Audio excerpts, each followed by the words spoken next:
Hello my friends, welcome to Pro Strings. I'm Henriette and this is lesson 42 in the violin class for beginners course, and today we're going to play some double stops. So I'm hoping that by the end of your lesson you will be comfortable playing double notes, double stops as they're called, on the violin, and that means that you're playing two strings at the same time. Now we're going to learn exercise 65, and that's on page 29 if you have a red book. The same exercise is exercise 86 on page 20 if you've got an older edition of this book. Let me play this exercise for you first.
This is quite a challenging exercise, but I would like you to have a go at it, and while it is a bit of a challenge, it touches on many of the techniques that we've already learned, so you can revise your techniques and just get that little bit further with them.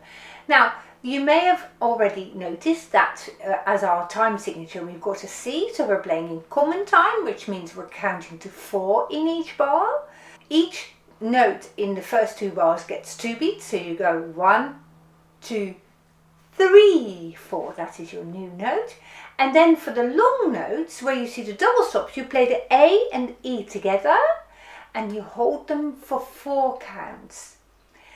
Now you may also look at the key signature here and you see that we have not got any sharps, and that means that the second finger, which we're going to play on the A string, is close to the first finger.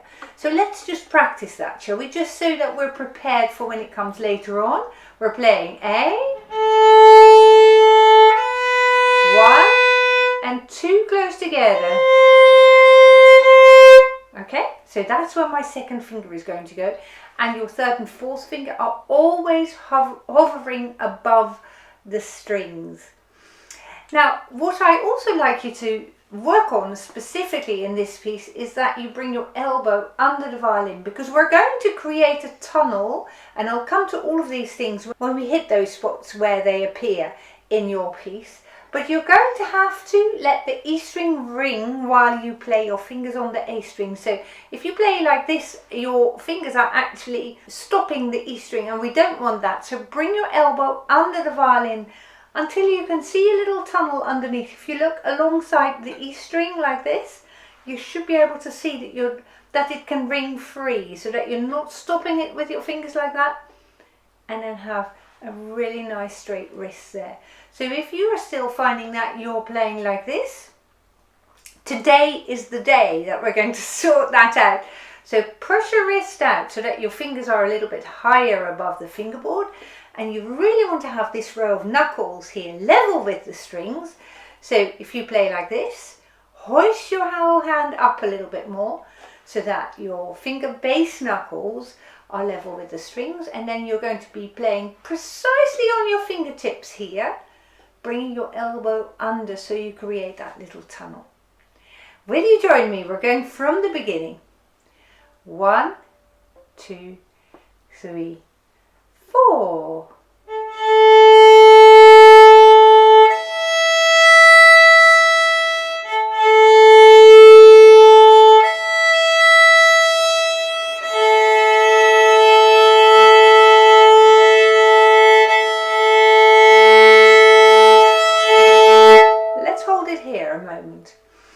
When you play a double note like you do here, so you play an open A and an open E at the same time, your string level needs to be very precise here. So you can measure out with your right elbow, and you can at the same time look here and see how close you are to both of the strings. And this is a matter of fine-tuning your right elbow so that you can just touch both of the strings. Let's have a go at the double stops, and you can experiment with that.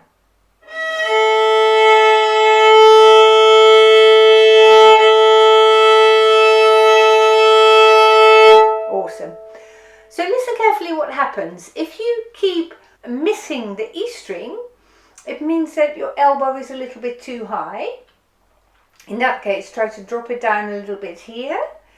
And you may see when you look here that you are covering both of the strings.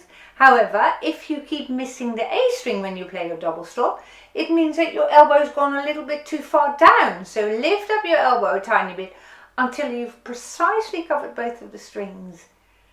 So listen carefully what happens. We're just playing the 2 open strings again.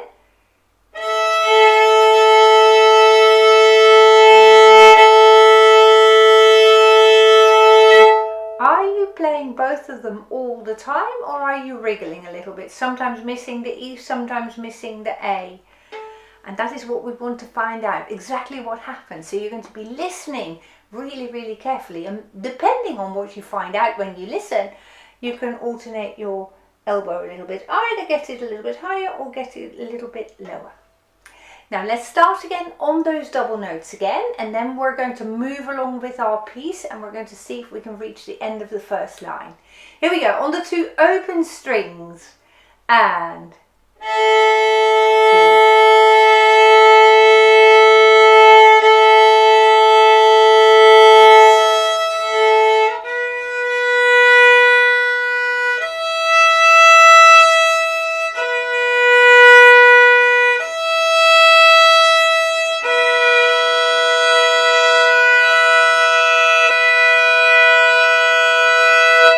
Okay, let's hold it here. Not quite made it to the end of the first line.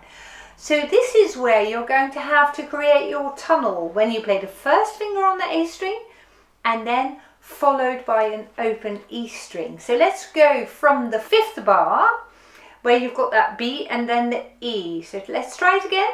If you feel like you're stopping the E string with your finger, wriggle your elbow so that you get a nice tunnel underneath your finger.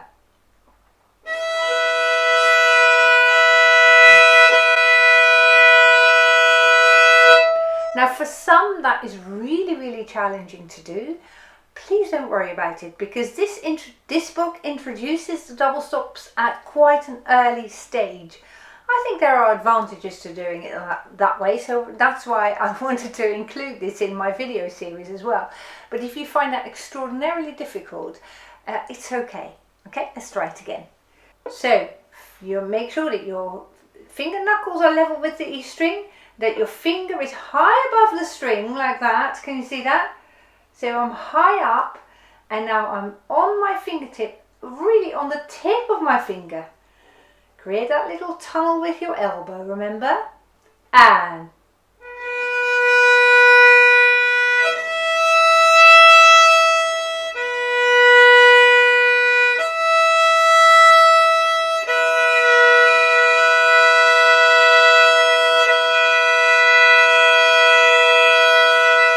Okay, let's keep on going now, shall we? 2, second finger close together.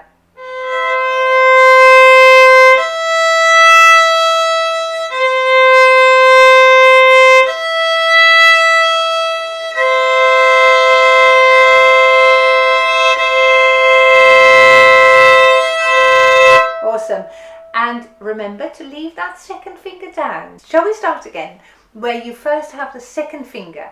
So in my book, that's the last 2 bars of the first line. Second finger on A, and then the open E string. Here we go. And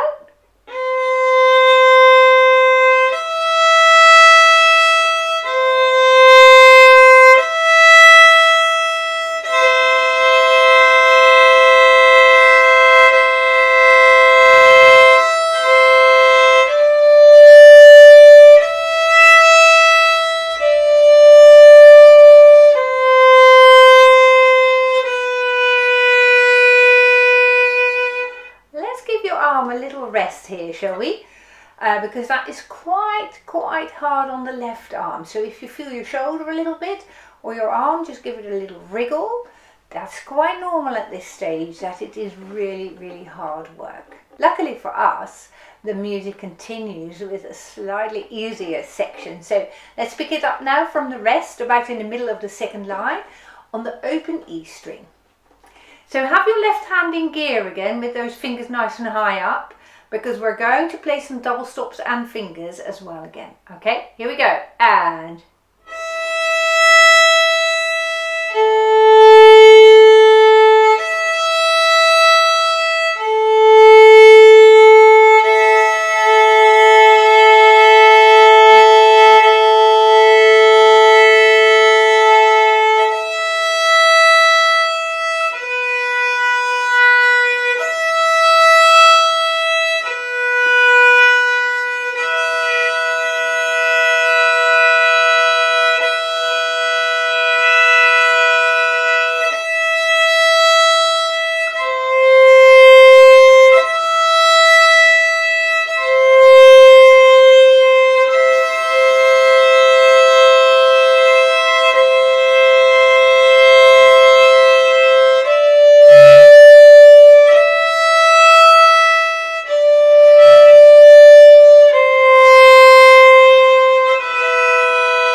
wow, very impressive playing. So when you get to the second half of this piece, although it's not indicated in the music like it is in the first half of your piece, with those lines underneath your stave, you are still supposed to leave your fingers down. Towards the end of the first line, you've got this. Then when you go back to E, leave that beat on the string, your first finger on the A string.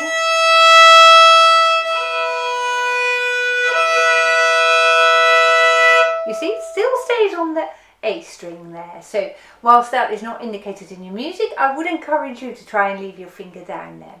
Now let's listen now to the tuning of the B together with the open E string. So the first finger on the A string together with E. And I want you to listen to me first, and then I want you to experiment a little bit and find out exactly where that B sounds the best together with the E string.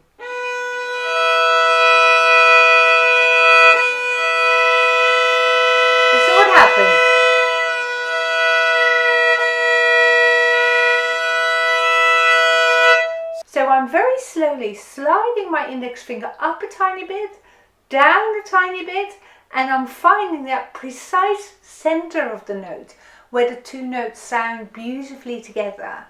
So I'll show you again how I do that. Can you hear that I've moved my finger a little bit too high now? Now I'm going to move it back, that first finger. That's how it sounds, right? Now I'm going too far back.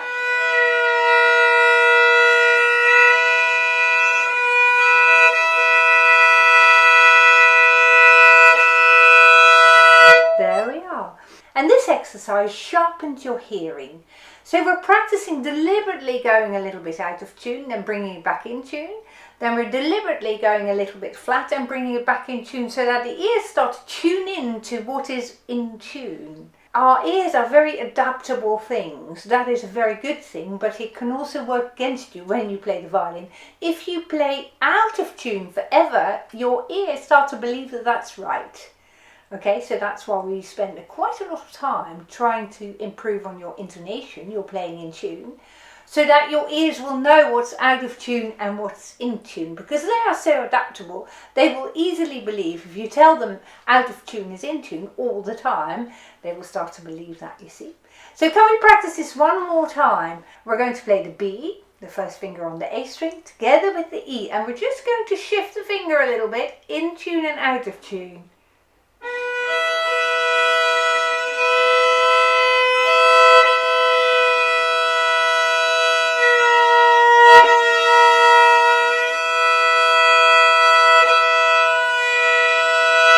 That's awesome work. So when you practice that a little bit every day, you will fine tune your hearing, really make your hearing much more acute, and that's what we're after.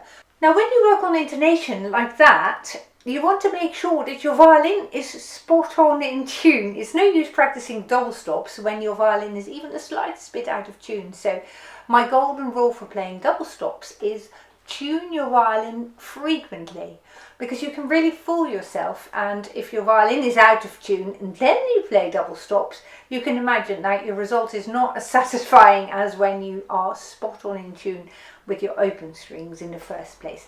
So if you need to, just retune your violin.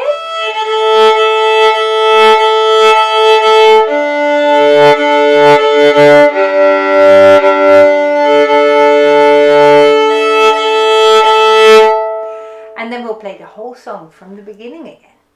I'll count us in for 4. 1, 2, 3, 4.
You got a lot better in a short space of time. Well done for following this video right until the end. Super job. So whilst we have done a lot of duet playing and so on, we're back onto the nitty-gritty of our hard work. So well done for getting this far.